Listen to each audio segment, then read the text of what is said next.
sanction is a problem for us because we have to do a lot of inspection work, we have to do a lot of paperwork, and at the end, many times we have personally goes to the national court to answer the appeals of the citizens or the data owners. And for us, it's a problem. We don't want to impose sanctions. Our main objective is that that the data controllers apply the security measures and apply the data protection law. This is our objective because we don't have anything more to impose sanctions. We wanted to have less complaints because it's our objective. Our objective is to protect the privacy of the citizens. It's not to get money for the state because it's I'm wondering whether you can impose financial monetary sanctions on the state. Because in Israel, some of the major security breaches were in the public sector. One of them, Yoam described with the Ministry of Interior. We impose monetary penalties only to the private sector. In the public sector, it's something like... it's published. We inform the ombudsman, and we publish that so you sanction. just publicize the but fact this is a serious problem for the political person that is under the public company or public organization. Not only for the political, but to the public employee that is in charge of the data in this case. Because if we open a sanction procedure that at the end in the public sector, it doesn't mean money, but it means a penalty that we can impose to the public employee. It could lose his job. It could be fired. And the political responsible appears in public documents and because if you could impose a 600,000 euro penalty on the state or on the State Department, it might have not to the public, a deterrent effect. Only to the private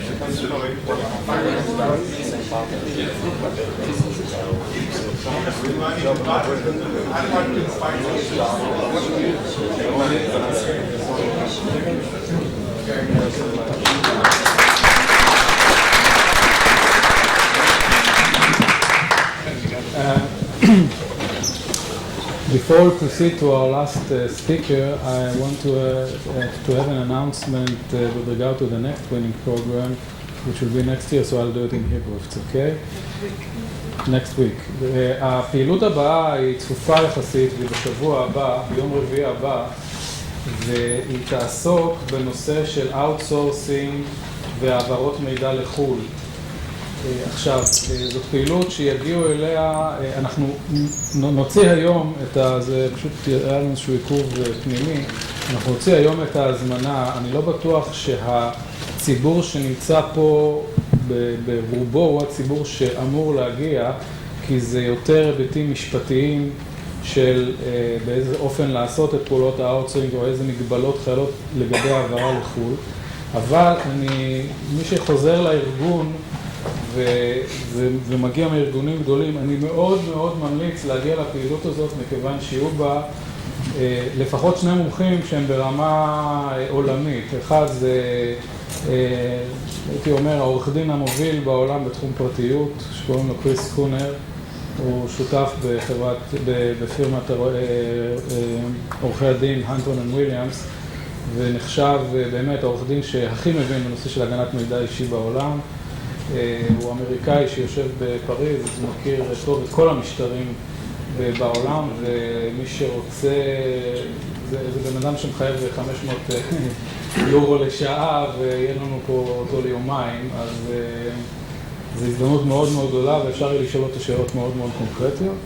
והשני יהיה מנהל היחידה הבינלאומית של AEPD, רפאל גונזלס, שגם הוא מתעסק בעניינים האלה בהיבט של הרגולטורי, ואני מעריך שזה יהיה יום עיון מאוד מאוד מעניין. אז אני אומר, לא בטוח שזה לאנשים פה, מי שחוזר הביתה לארגונים, תגידו לאנשים להגיע, זה יהיה רלוונטי. אנחנו נפיץ את זה כמובן ברשימת הדיבור שלנו. Our last speaker before we move to the questions and answers, he represents the private sector. She comes from the private sector, Ms. Marina Torino. She will speak about data protection in general standards framework and auditing system for data security and for data protection. Marina is the founder of the first chapter of ISACA in Spain,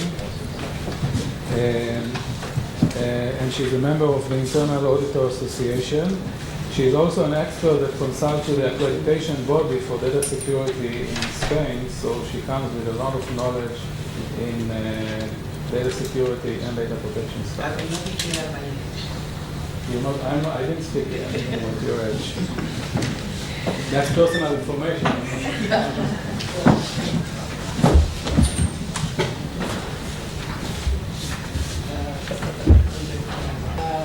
Agency for inviting me, as I am outsider.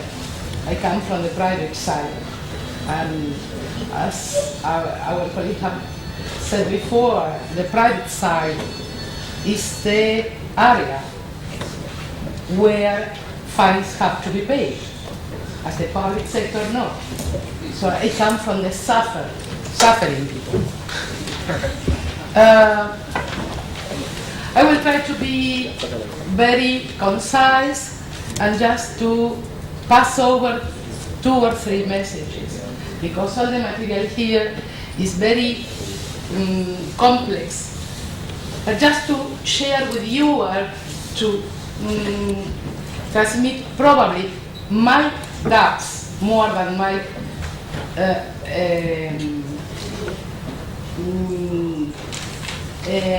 questions or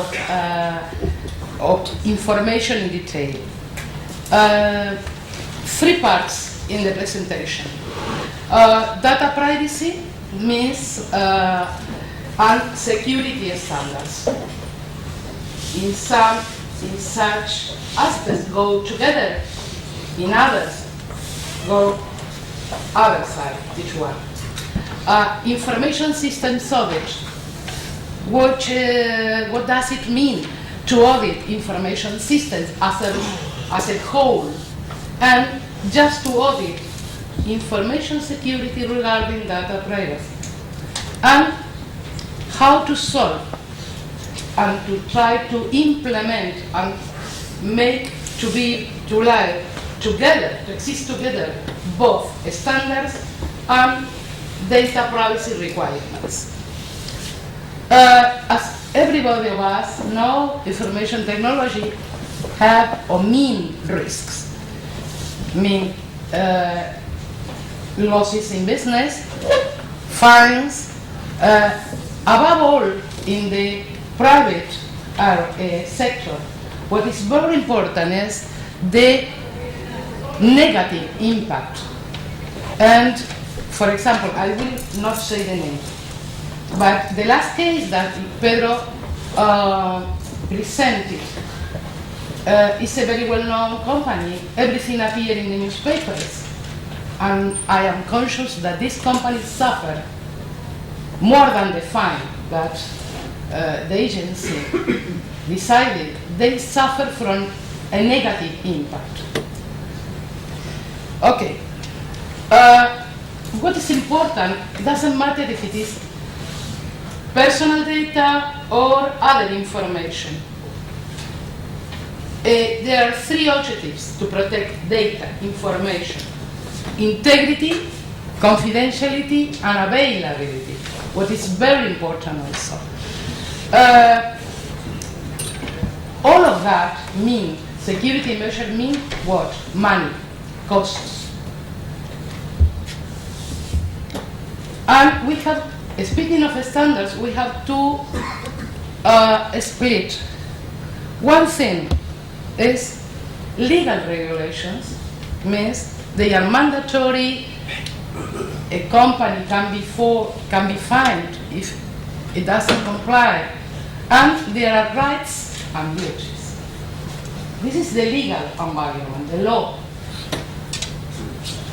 The standard, as we will speak later, is a voluntary nature. No, a private standard cannot be imposed. Sometimes in contracts for the public administration, but cannot be forced by a law. Sometimes is the consequence of a free agreement between a company and another, or a public organization and a private section. If you want to be contracted, you have to implement this standard. Most of them are professional consensus. ISO, worldwide known. They are the consequence of professional consensus on how to adapt them.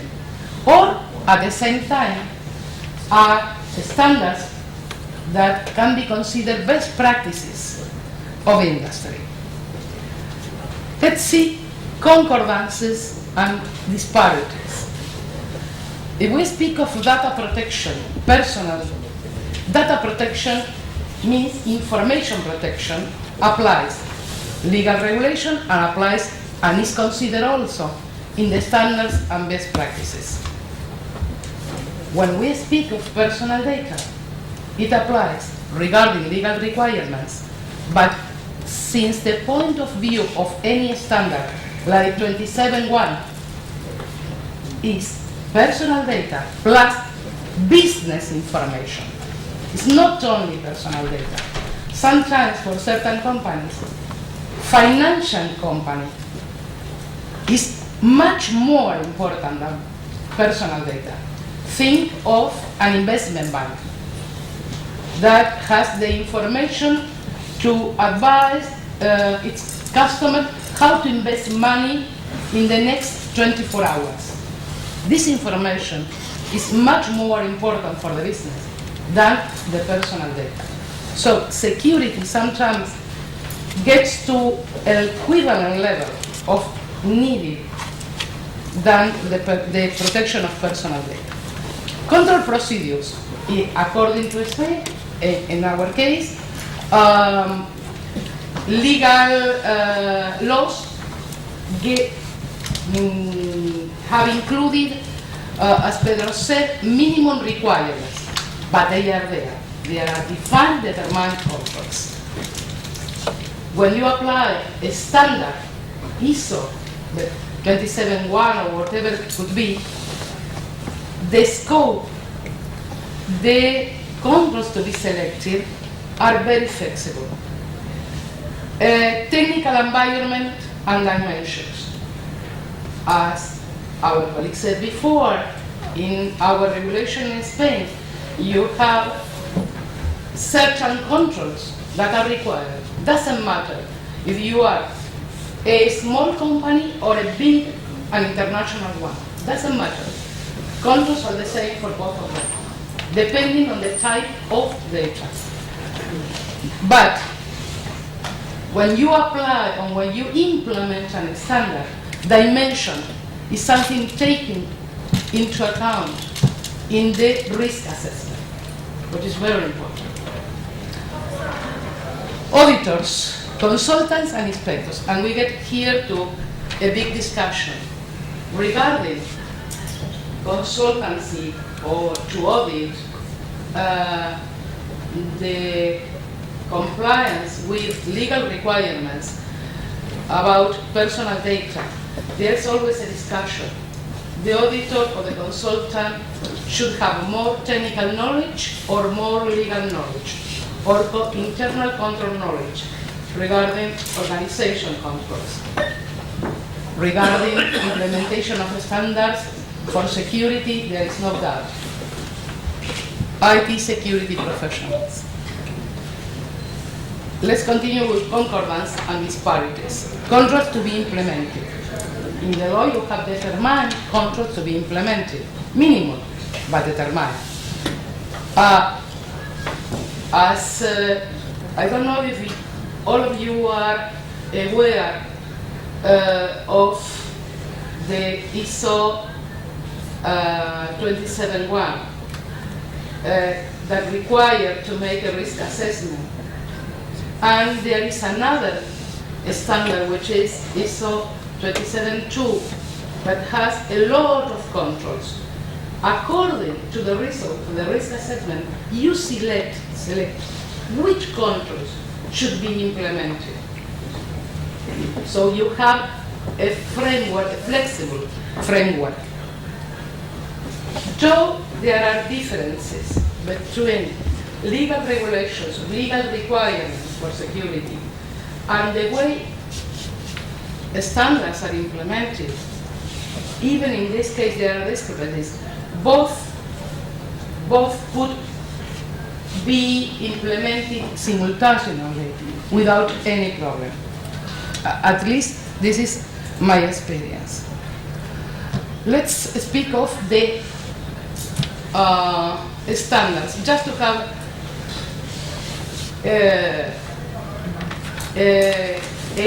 an overview of the main nowadays. If you put in Google or whatever, security standard or security guidelines, you will get pages and pages and pages and pages and pages.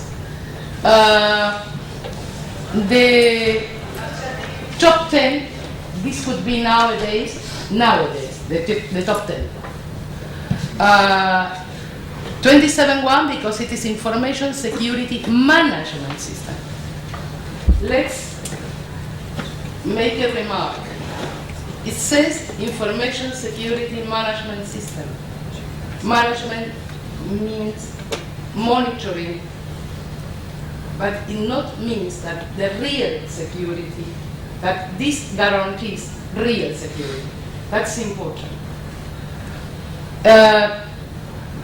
After we have software development, disaster recovery services, business continuity management, IT services management system, the before IT governance. IT governance, there is this ISO, but also ISACA, the Association of Information Systems Auditor, has another standard for IT governance and software asset assessment management.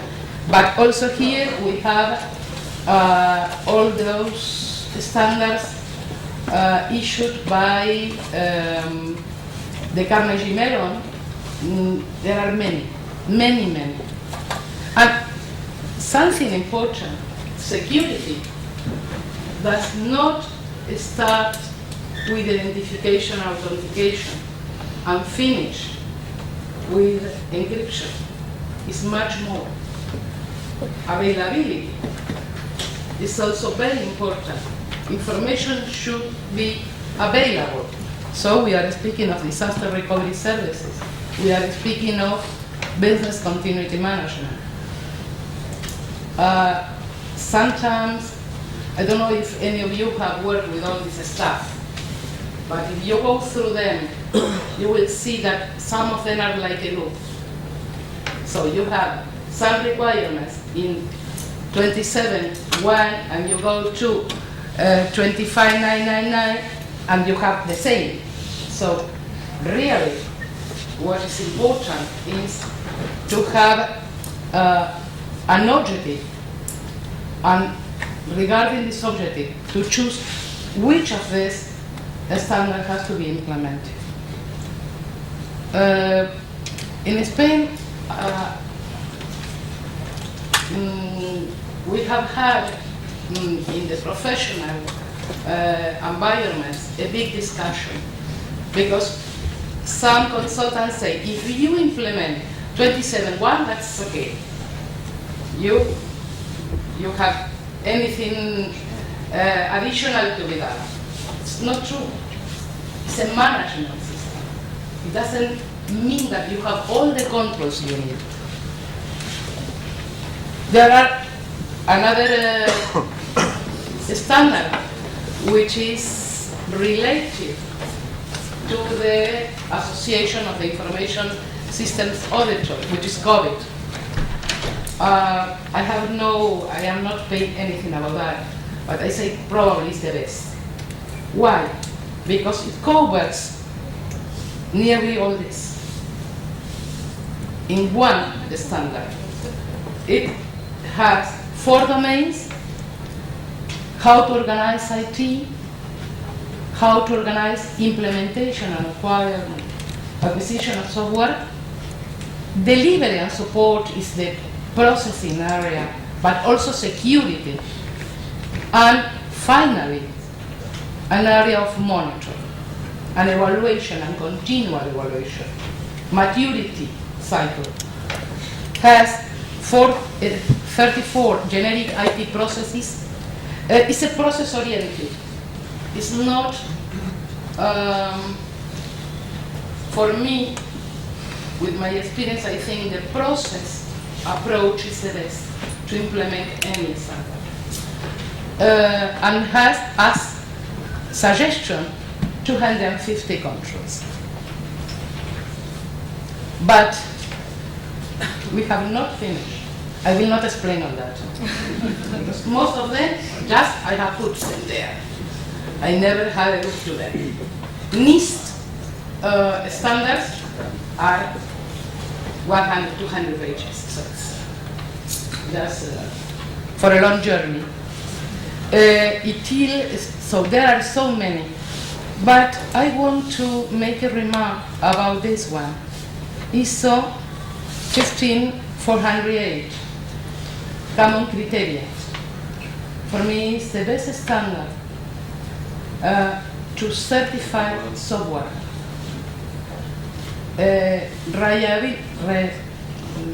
How we can rely in a software, but when the provider says, my software does this and this and this, it's true. But really, to implement or to obtain the certification on this standard is very, very expensive. In Spain, as far as I know, only software for defense or military subjects require this certification. I think Israel is getting part of the OECD, isn't it? Well, as they can avoid to produce standards, OECD also have guidelines to this. Well, up to here, as a summary, standards and requirements for the protection of personal data. Requirement for personal data protection in our country, in the UK, is different. We have certain controls and have to be complied with. It doesn't mean that if you have a breach, the agency can fine. So, and the standards. Standards can be a very good start to build up the organization to comply with legal requirements. This is my advice. Start with an adequate structure for security, and then see what's going on with the legal requirements. Audit. IS audit, there is a general approach starting, most of you are young, so it's only my case. This general approach for information systems audit started in 70s. The first guy, speaking of general controls and application controls, was issued in 68, okay? So it's not new. And it's a general approach, how information systems have to be audited. Important, the auditor has to perform a risk assessment to see which are the risks affecting data. Then a general plan, a detailed audit plan, saying which tests I will do. A primary review of the area, something very important I have not included here, but is contained here when performing the audit, which knowledge I need in the team. People knowing communications, people knowing software development, people knowing Unix, Linux, which type of knowledge I need in my team. Evaluating the audit area risk and performing, getting the test done and evaluating the appropriateness of controls and reporting. This is the general approach of ASACA, which is the Association of Information Systems Auditors, but also, as I have two hats, they are two hats. The internal auditors also have many guidelines and instructions as standards to audit systems. One specifically is for privacy, data privacy. Well, when I will speak about my experience in Spain, like auditor of personal data laws. So what we do generally, the first scope, which files have to be audited? In Spain we speak not of databases, we speak of files, logical files. Which files have to be audited? Which type of data contain these files? Which are the required controls by law for this type of data in these files? One important, a very important thing. That's why I think any auditor auditing this type of requirement should have always technical background, technological infrastructure.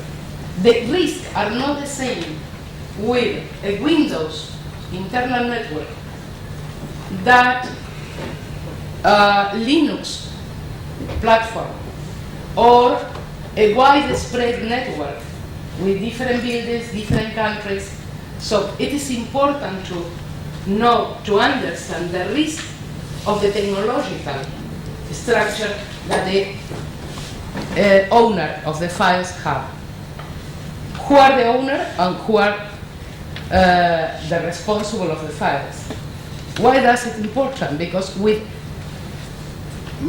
such a spread out of outsourcing, sometimes we have part of the processing and the files in-house of the owner, part in another outsourcer company, and data goes and comes. So we have to check all the technical measures for all that. Identification of controls, how contracts have been done with external providers, and evidences. That means audit tests of compliance. And then, well, I have put this here. Sometimes it happens that we go to a customer, to a company being audited, and we identify risks or deficiencies in the security that controls to mitigate these risks are not required by the law. So we include it in the report, saying, nevertheless, you have implement all that the law requires, still you have these gaps in the security. First answer, where does the law say that I have to implement that? No, but there is a risk. So sometimes it's quite difficult to, when you have many controls, try people to understand what Pedro has said before, that even if you have implemented all control required, you have to see if you have any gap or breach in the security for protection, integrity, availability, and confidentiality.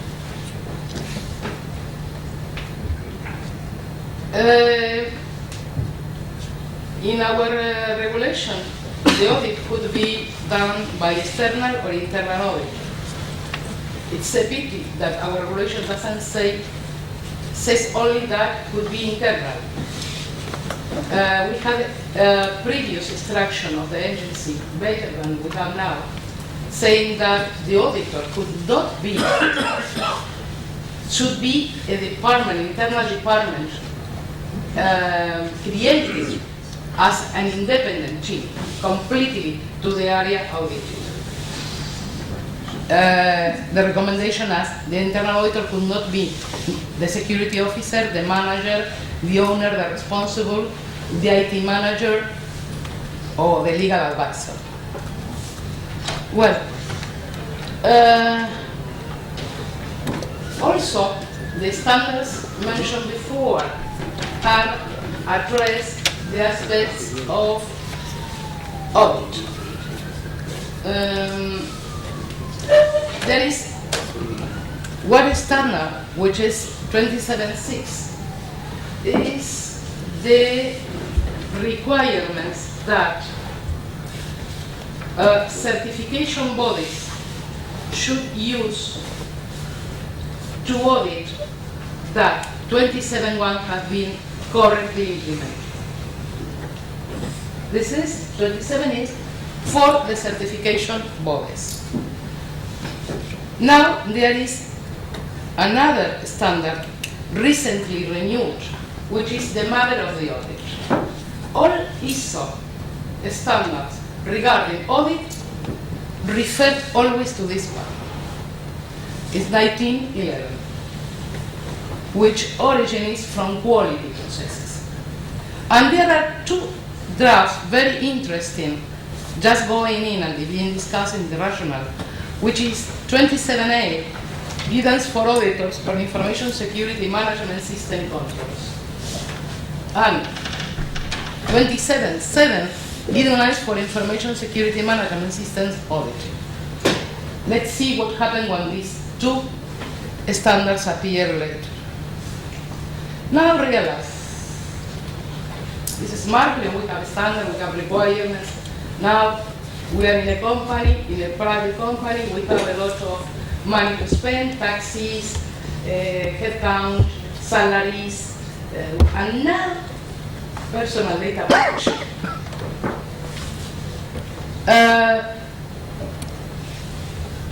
I have always said that any company should have security measure. Doesn't matter of the size or the type of data. I will tell you a case. I remember one case some years ago, a laboratory, a group of pharmaceutical laboratories. They were very worried about compliance with personal data laws. But personal data was only staff, workers. Okay, it had to be protected, but only workers. But at the same time, they were sponsoring and spending money in large investigation process with hospitals, with other companies. And they used to send periodically the results of the project of investigation by internet, clear test. And we were speaking of millions of euros used to promote this investigation. So, in general, companies don't have a knowledge of what information mean, not only personal data. So, to implement standards and to comply with law. First of all, to realize which resources I have in-house. Human, technical, it's not necessary to recruit people. Just go outside and get a service provider. Software restrictions, how long with it? It's a problem in small companies or even in big companies. You get an application. I have faced this situation many times. You get an application of human resources. Each user should have identification and authorization, unique. And what happens? The marvelous application done by international provider has not a feature to get different user accounts. Or, as if you are familiar with Oracle, you buy an application based on Oracle database, and it's marvelous. But you have to buy a license by each user you have. Generally, companies don't know that. So what they do? They buy the marvelous financial or human resources or payroll application based on Oracle technology. Implement it. So, well, how many users do we have? 20. You have to buy 20 licenses of Oracle. I say, no. One. So you have an user account for 20 people. Because why haven't that? Because the provider implementing the application hasn't told the customer this problem.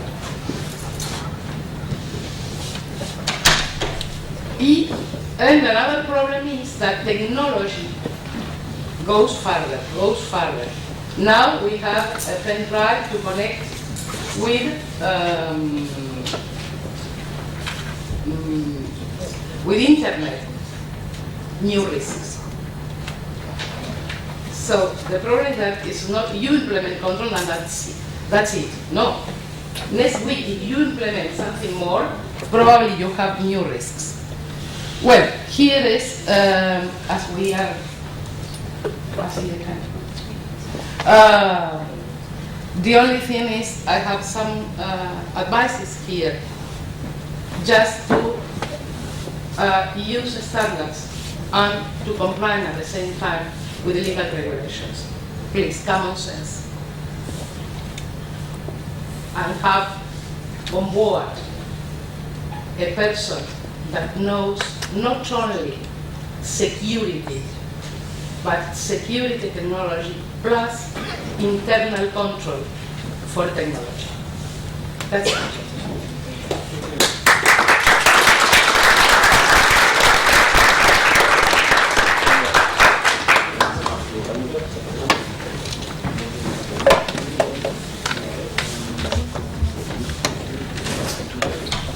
Thank you very much, Marina. We will have a panel, I don't know, we will have a panel now for question and answer for both elite people and הרשות and the expert and the foreign experts. So, I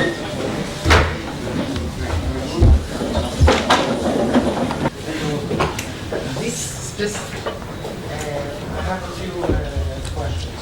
What do you think that is not the clause about with photo 27,001, the 8, where do you think they will lead? Because on the other side, you spoke about the cost of implementing all these guidelines. When it hits the real world, they actually have the control of the methodology. So when it comes to implement them, we hit a wall, a legal wall and a cost wall. especially in these days where there are financial constraints. Where do you think this is leading to?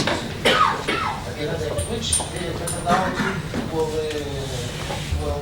be good for you at the end of the day, let's say, that balances all these aspects that I brought up? Well, it looks like that it's the consultancy work. The consultancy, sorry.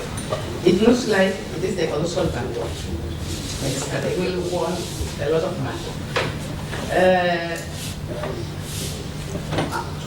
Considering when I speak of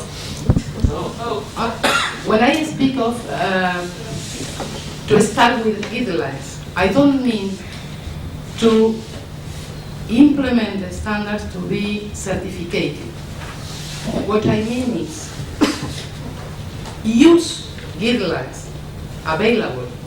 27.1, it's not so bad, has many errors, I think, it's lyrics, but it's not bad, and it's not bad.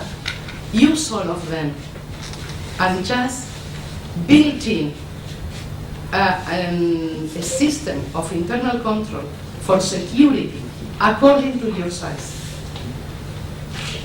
And then, in the last slide was that you have all these controls according to your risks. Financial data, personal data, and all that. And then, when you have done this, compare if you have any controls in the regulations, in the laws, missing. But I'm talking about the national aspect of it, not the private. For instance, at the end of the day, we have all these methodologies, and each one fighting like the SACA, COVID, and the ISO, and each one is going his other way. Then you have all these legal constraints. We know how to use these methodologies. But at the end of the day, what do you think will, in governmental aspect, what do you think will finish? Probably, I come from the private sector, but I have some relationship with the public sector. In Spain, now they are producing guidelines for information security. They have a software for risk assessment that should be used by any organization in the public area. It's already done. Risk assessments also, we have Microsoft, we have COVID. No, it's a risk assessment on security risks, independently of the technology you have. Also, I think during this month will be issued officially let me translate, the national security scheme that should be implemented by any public organization. And with many instruction about risk assessment, but independently of the type of technology you have. I don't know if I have answered.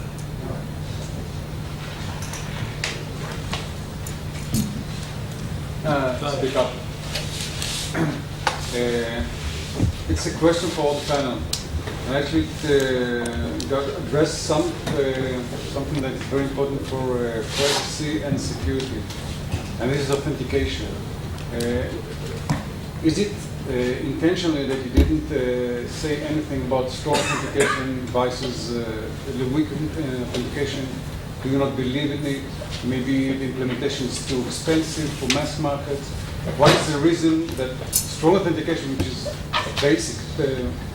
basic stone for all this structure of privacy and security, information security, was not mentioned? In our regulations? Everywhere. Also in the other lectures we had. In the draft regulations, we mentioned the need to set a strong authentication policy. We specifically worded it regarding password policy. But with regard to access control inside the organization and to information from outside, indeed, we left it to the implementation by the organization. And I think you may find in the explanatory note that we mentioned strong authentication. It's not fit for every type of organization. In the high-level type access organizations, you would need two-factor authentication, strong authentication. I'm not sure that it's relevant for everything that we're looking at. But anyhow, this is an issue that we may have to clarify in the next draft, I guess. But I'm actually curious to hear what my colleagues think about this issue. Well, in the Spanish legislation, the authentication of the users is considered in a general sense. They say that authentication must be inequivocal and personalized. And they say if you use passwords, they give you several things that you must do with them. You must save the password encrypted, and you have to distribute to give the passwords to the users in a secure way. But they don't oblige to use a strong authentication to access to several kind of information and so on. What the companies have to do is when they have high-level data related, for example, to medical information or religion information or police information, there must be a register of the users that have authenticated and what have done with the information of the file. Okay. But there is not a specific requirements for authentication in that basis. And you're okay with this? That there shouldn't be any implementation or regulation regarding really, I haven't found a lot of problems regarding with the authentication of the users in the security of the companies. Because identity thefts, getting into information that it's not mine, privacy of another, it's strictly... Sorry, but you say that that information belongs to other company? Or? No. I'm a user who wants to see my information, my medical information, my bank records, my insurance codes, whatever. But I need to authenticate myself to the service provider. Now I'm logging into a data privacy method. Well, so the Spanish regulation in this case is quite open. They say that you have changed the passwords in less period than 1 year, that they must have period. But they don't say that you have to use, for example, smart cards or certificates or something like that. Two factors, correct. Yes. So I can say that there can be cases where not strong authentication is needed. And in that sense, the guideline that I mentioned before, we are going to say in what kind of cases we do not allow weak authentication.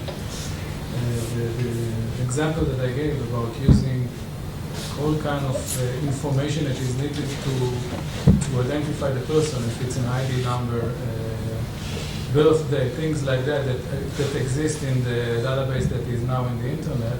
We are saying in this guideline that you cannot rely on this information as a basis to even weak authentication. So the lower level is being treated, but we do not say, I agree with you, we do not say that it has to be strong authentication.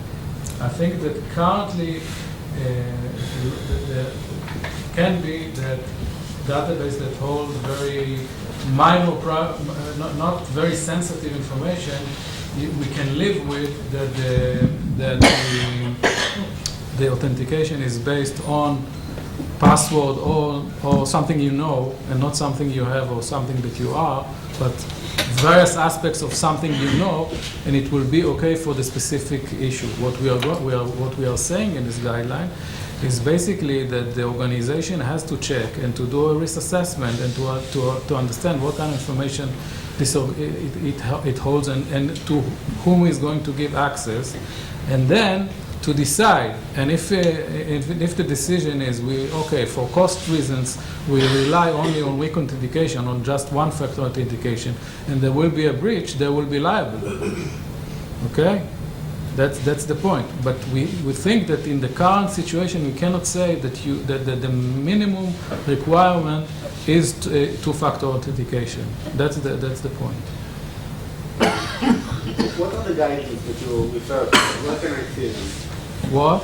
The guidelines that you refer to. We are going to, within a few days, we are going to distribute a document that we have prepared about authentication with respect to, let's say, let's call it one-factor authentication. Okay? Will it apply also to phone calls authentication? Yes, it will also apply to IVRs. Here? Yes. Question to the panel, please. The loss of personal data doesn't imply always that there is a real damage.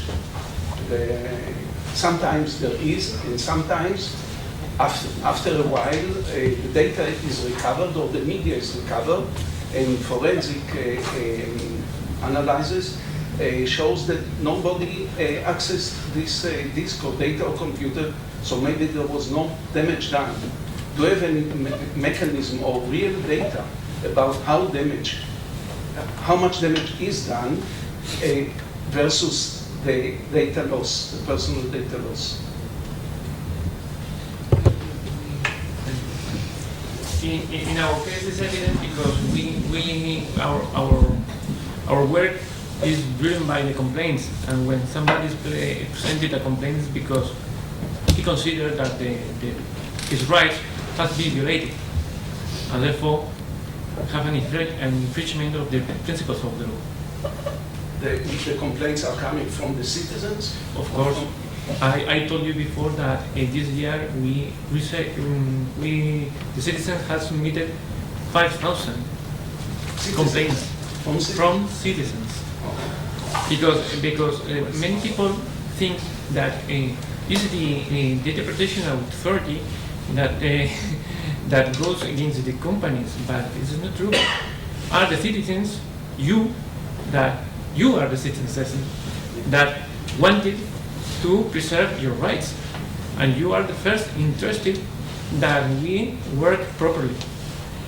I know that you are in two positions, like citizens and perhaps like people that is in charge of the security. But when your personal data appear in the street, you are not more a data controller or a responsible in security. You are citizens, and you consider that your rights must be respected. And when we began an inspection, when we began to manage a complaint, we always have a proof. The document that proves that what you are saying is true.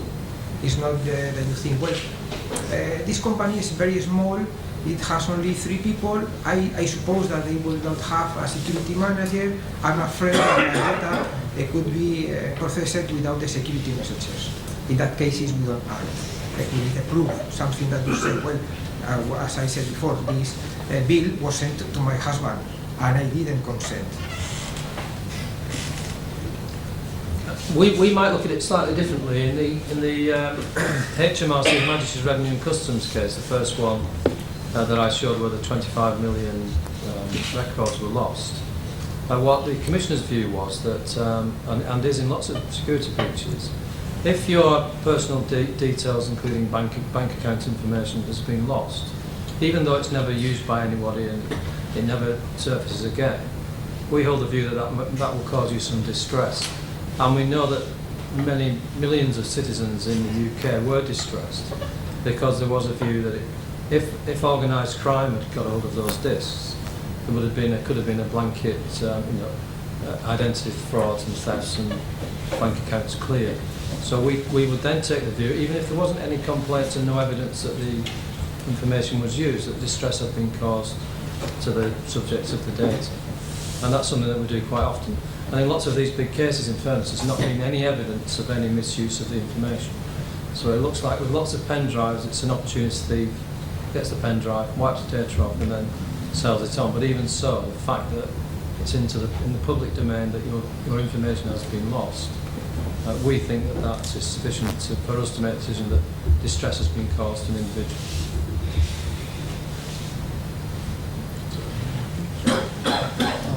I think that this is the same, technically speaking and substantially speaking. So this is the same view of the Israeli privacy law, because it says that the use of data includes its transfer and its disclosure and so on, its movement. So technically speaking, risks that created to data will fall into some sort of infringement of the law, though we will take, I guess, we'll take the view regarding the amount of actual damage happened. And sometimes the problem with these issues of privacy, of slander, is that it's a very subjective type of damage which is caused to the personality. And we see this in the courts in the private suits. So it will have to be determined on a case-by-case basis. What we would like to reach in the regulations is, if you like, first grade. In the first grade, the management of the organization has to look at the data that it manages and think, if something bad happens to this data, what type of distress will be caused? And I think that if an organization does this type of thinking, which I relate to the word common sense that was used here, a lot of the issues that we're discussing will not be relevant. So this is what we would like to promote. With your permission, I would like to ask the next question in Hebrew. בעקבות כל השינויים והחקיקה שאתם מתכננים בתחום הזה, האם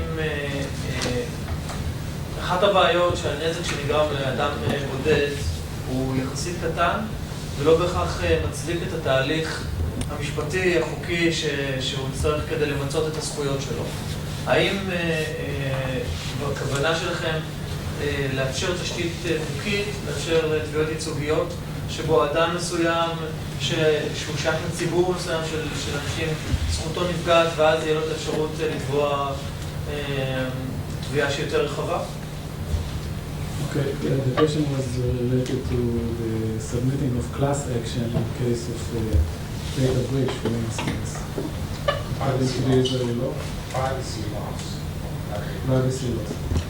I'll answer in Hebrew. ראשית, כבר היום אפשר להגיש תביעה ייצוגית לפי חוק הגנת הפרטיות, מכיוון שתובענות ייצוגיות בהקשר ליחסים בין עוסק ובין צרכן וגם ביחסי עבודה, מאפשר להגיש תובענה ייצוגית. ואני לא יודע אם אתם יודעים, אבל יש כבר היום תובענה ייצוגית שמתבררת בנושא של הגנת פרטיות, שמתבררת בבית המשפט. ככה שאין מגבלה על הנושא, אין מגבלה ראשונית על ההגשה. יש מקרים שבהם אתה לא יכול להגיש תובענה ייצוגית, למשל אם זה כנגד המדינה, ובסיטואציות שזה לא ביחסים בין עוסק וזה. קודם כל, ואני אמרתי את זה גם בהתבטאויות ציבוריות שהיו לי, אנחנו מזמינים, אני חושב שאכיפה של הגנת פרטיות לא צריכה להיות רק על ידי הרגולטור, היא בהחלט צריכה להיות על ידי האנשים, וכמו שבאנגליה יש 27,000 תלונות בשנה, פניות בשנה ל-ICO Commissioner, ואצלהם יש 5,000, אז אנחנו נקבל אלינו. אבל אם אנשים יעמדו על זכויותיהם בעצמם, זה מצוין, והמודל של אכיפה פרטית הוא מודל מאוד מאוד חשוב. בהמלצות של דוח שופמן, שזאת הייתה הוועדה במשרד המשפטים שבחנה את זה, יש גם המלצה לשפר עוד את הנושא של יכולת הגשה של תובענות ייצוגיות, וזה נמצא כרגע בתהליך של חשיבה. אחת הבעיות זה שעדיין אין הגדרה של מהו הנזק ומה שווי הנזק, במידה מסוימת אם אפשר. אבל אני חושב שזה מבחינת דיני התובענות הייצוגיות בישראל כבר